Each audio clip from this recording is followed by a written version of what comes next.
બનાસકાંઠાના લાખણી તાલુકાના જસરા ગામમાં થયેલ ડબલ મર્ડર અને લૂંટના કેસમાં પોલીસે 4 આરોપીની ધરપકડ કરી છે।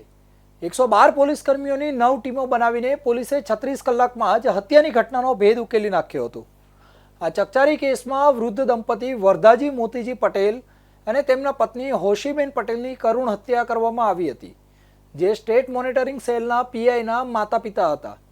ત્યારે આ મામલે હવે એક ચોંકાવનારો ઘટસ્ફોટ થયો છે।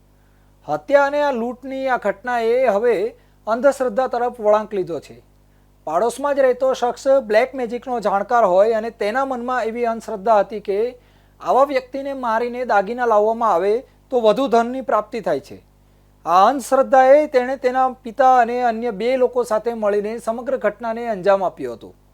હત્યાની ઘટના એટલી ક્રૂરતાપૂર્ણ હતી કે આરોપીઓએ દંપતીની હત્યા કર્યા બાદ તેમના ચહેરા પણ હથિયાર વડે ચીરી નાખ્યા હતા, તેમજ વૃદ્ધાના પગ કાપીને તેના પહેરેલા કડલા પણ લૂંટી ગયા હતા। ત્યારે હાલ પોલીસે આ મામલે કુલ 4 આરોપીની ધરપકડ કરી કાયદેસરની કાર્યવાહી હાથ ધરી છે।